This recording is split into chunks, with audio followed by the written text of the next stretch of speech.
नमस्कार भक्तजनों, आज हम आपको सुनाने जा रही हूँ जीवित पुत्र पारण व्रत कथा का मंगलमय परिचय है। यह व्रत माताएं अपने संतान की दीर्घ आयु, आरोग्यता और सुख समृद्धि की कामना से करती है। 3 दिन का यह कठिन व्रत माता करती है अपार श्रद्धा और संकल्प का प्रतीक है। आखिरी दिन पारण के समय कथा सुनना और भगवान से आशीर्वाद लेना अत्यंत शुभ माना गया है। इस कथा में माताओं की भक्ति, संतान के प्रति स्नेह और भगवान की कृपा का अद्भुत संयम मिलता है। आइए श्रद्धा और भक्ति के साथ जीवित पुत्रा पारण व्रत कथा का शुभ आरंभ करते हैं। पुत्रा व्रत करने वाली सभी बहनों को मेरा सादर प्रणाम है। आज हम जीवित पुत्रा भगवान की पारण का कथा सुनाने जा रही हूँ। एक भाई बहन का दुख भरी एक कहानी है। एक गांव में पति और पत्नी रहते थे। पति का नाम मोहन था और पत्नी का नाम रुक्मिणी थी। उनकी 2 संतान थी, एक लड़का और एक लड़की थी। मोहन और रुक्मिणी अपना दोनों संतान से बहुत प्यार करते थे, क्योंकि एक लड़का और लड़की थी। उनकी छोटा परिवार था। लेकिन भाग्य संजोग से एक बार गांव में महामारी का बीमारी आया और उनकी माता पिता का दोनों को मृत्यु हो गई। तब से उनकी बेटी अपना छोटे भाई को पोषण पालन करने लगी। उनकी नाम मुनिया थी। मुनिया अपना भाई से बहुत प्यार करती थी। मुनिया एक दिन अपना छोटे भाई से वो वादा करती है कि भाई, मैं कभी शादी नहीं करूंगी, मैं तुम्हें पोस पाल कर बहुत बड़ा करूंगी। माता पिता का मृत्यु का बाद मुनिया का बहुत तकलीफ होने लगा। वो क्या करती, वो किसी का घर में काम भी नहीं करने जा सकती थी। मुनिया बहुत स्वाभिमानी थी। वो किसी का घर में जाकर वो जूठा बर्तन नहीं मांजना चाहती थी। मुनिया एक दिन सोचती है कि क्यों इतना तकलीफ करती हूँ। मैं अपना भाई को लेकर जंगल में जाती हूँ और लकड़ी काट कर लाऊंगी और बाजार में बेचूंगी, उसी से मेरा संसार चलेगा। अब मुनिया ठान लेती है, वो जंगल में जाती है, रोज लकड़ी काट कर ले आती है और बाजार में बेचती है। मुनिया का कभी लकड़ी बिक जाता था, कभी नहीं बिकते थे।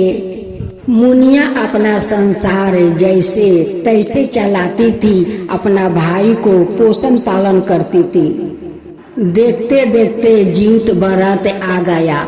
उनकी गांव के पास का एक पड़ोसी बाजार में वो खर्चा कर रही थी और मुनिया वहां पर खड़े होकर वो लकड़ी बेच रही थी। मुनिया उससे पूछती है कि चाची, आज इतना सारा दाल सब्जी कीमती हो और हाथ में ये झींगा के पाता क्यों ली हो? पड़ोसिन कहती है कि परसों जीवित भगवान का व्रत है, इसी पाता पर आज रात को जीवित भगवान को प्रसाद दूंगी और चिल्लू सियारिन को, उसलिए मैं झींगा का पाता ले जा रही हूँ। मुनिया सोचती है कि क्यों नहीं, मैं अपना भाई के लिए मैं भी जीवित व्रत करूंगी, क्योंकि मेरे भाई सब कुछ है, वही मेरे भाई है, वही मेरा संतान है। मैं क्यों नहीं जीवित व्रत करूंगी, मैं जरूर अपना भाई के लिए जीवित व्रत करूंगी। मुनिया का उस दिन लकड़ी बिक जाता है। मुनिया भी बहुत दाल सब्जी चावल ले आती है और घर में अपना भाई से कहती है कि भाई, काल मैं जीवित व्रत करूंगी, काल तो मैं 24 घंटा उपास रहूंगी, मैं लकड़ी काटने काल नहीं जाऊंगी। मुनिया सुबह उठती है और अपना मरे हुए माता पिता को भोजन देती है और चीलू सियारिन को भोजन देती है और सवेर का पहर वो उपवास रहती है। मुनिया भी सभी के साथ शाम के पहर वो नदी स्नान करने जाती है और वहाँ पर सभी औरत बैठकर अजीत महाराज को कथा सुनती है, अरेर बरेर से मिलती है, तब जाकर घर आती है। मुनिया अपना भाई के लिए वो रोटी बना देती है, कहती है कि भाई रोटी खा लो, और 2 रोटी बच जाता है। जब सुबह हुआ तब मुनिया उठ कर नहा धोआ कर पूजा करती है और भाई को एक रोटी देती है, कहती है कि भाई इसे भोजन कर लो और जंगल से जाकर कुछ लकड़ी ले आओ ताकि मैं भोजन बना सकूं। घर में तो एक लकड़ी नहीं है, जाकर जंगल से ले आओ। भाई जंगल में चला जाता है लकड़ी लाने। इधर मुनिया एक रोटी जो बासी था, मुनिया सोचती है कि भाई तो लकड़ी लेने गया है, वो कब तक आएगा, तो मैं भोजन बनाऊंगी। इस रोटी को मैं भोजन कर लेती हूँ, उसका बाद में भाई लकड़ी लाएगा तो गरम गरम भोजन बनाऊंगी। मुनिया इधर बासी रोटी से पारण करती है और उधर नाग देवता जंगल से निकल कर आते हैं और उनकी भाई को गिल जाते हैं। जब देखते देखते 10-11 बज गया तो मुनिया कहने लगी कि भाई को इतना देर क्यों हो रही है, अभी तक भाई लकड़ी लेकर नहीं आया। मैं चल कर देखूं कि भाई को लकड़ी काटा हुआ है या नहीं। जब मुनिया उस जंगल में जाकर देखती है कि लकड़ी के बोझ और कुल्हाड़ी वहीं पर पारा है, लेकिन उनकी भाई वहाँ पर नहीं है।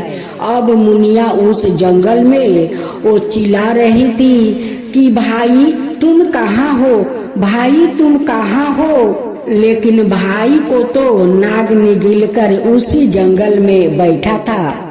अब तो मुनिया भाई को ना पाने पर वो रोने लगती है। उसी जंगल से एक चरवाहा आता है और कहता है कि बहन तुम क्यों रो रही हो, क्या हुआ। वो कहती है कि भाई मेरे भाई आया था लकड़ी लेने, लेकिन मेरा भाई नहीं है।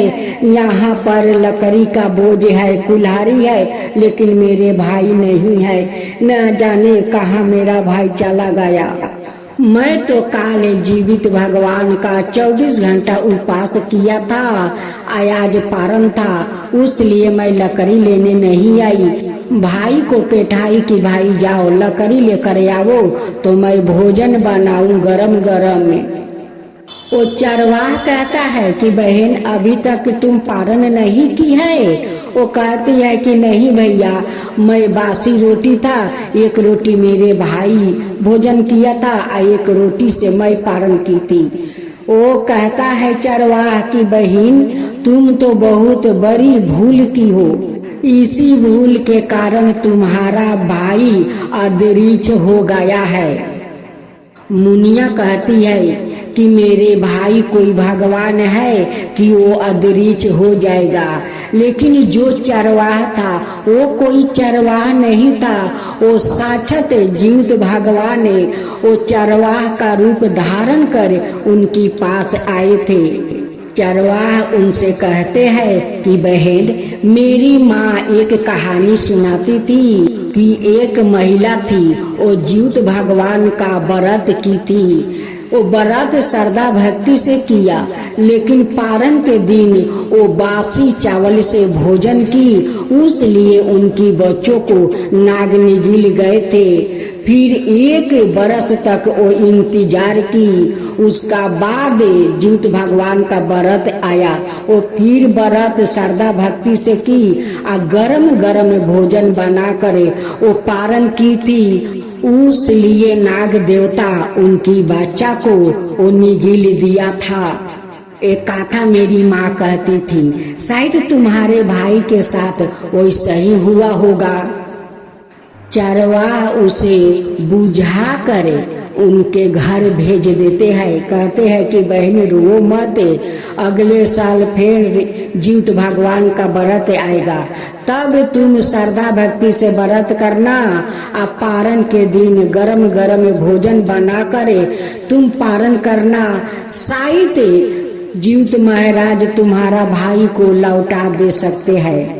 भाई का आशा से वो जंगल में रोज जाती है और रोज भाई को पुकारती है। उनका लगता था कि भाई कहीं जंगल में खो गया होगा तो भाई जरूर आएगा, उसलिए वो रोज जंगल में जाती थी और रोज अपना भाई को पुकारती थी। ऐसे करते करते 1 साल बीत गया। फिर जीवित भगवान का व्रत आया। फिर ओ मुनिया श्रद्धा भक्ति से जीवित भगवान का व्रत की। पारण के दिन गरम गरम भोजन बना कर ओ की। जैसे मुनिया पारण करे वो घर का बाहर आती है, वैसे देखती है कि उनकी भाई माथे पर लकड़ी का गेट लेकर दरवाजे पर खड़ा है। मुनिया अपना भाई को देखते ही रोने लगती है। कहती है कि भाई तुम मुझे छोड़कर कहाँ चला गया था, कहाँ गया था? तुझे ना जाने जंगल में कहाँ कहाँ मैं खोजी, लेकिन तुझे पता नहीं कि तू कहाँ था भाई, इतना दिन तू कहाँ था?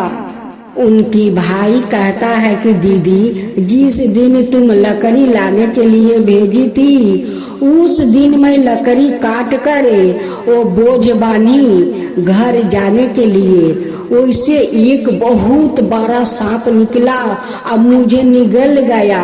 अब मैं उनकी पेट में थी और उनकी पेट में बहुत सारे अच्छे अच्छे भोजन मिलता था। कहती है कि भाई उसकी पेट में तुम्हारा कष्ट नहीं हुआ?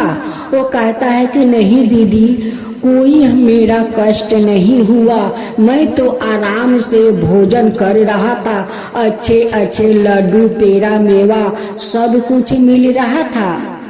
फिर वही चरवाहे मुनि का घर आता है और मुनि से कहता है कि बहन तेरा भाई आ गया?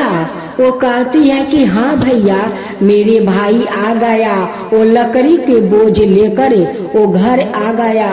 वो बोलता है कि मुझे वो सांप निगल गया था, उनके अंदर अच्छे अच्छे मेरे भाई का भोजन मिल रहा था। तब वो चरवाहा कहता है कि वो कोई सांप नहीं था, वो जीवित भगवान था, वो जीवित भगवान था कि जो तुम्हारा भाई को अदृश्य कर लिया था। मुनिया कहती है कि भाई तुम जो मुझे एक कथा सुनाया था वही घटना मेरे भाई के साथ हुआ था। वो नाग देवता मेरे भाई को निगल गया था, मैं भी तो बासी रोटी से पारण की थी। इस बार मैं गरम गरम भोजन बनाकर मैं पारण की, उस लिए जीवित भगवान मेरे भाई को लौटा दिया। हे जीवित वाहन आपको मैं कोटि कोटि धन्यवाद देती हूँ। जैसे आप मेरा भाई को लौटा दिया वैसा ही सभी माँ का पुत्र को रक्षा करना, भगवान रक्षा करना। जीवित भगवान की जय।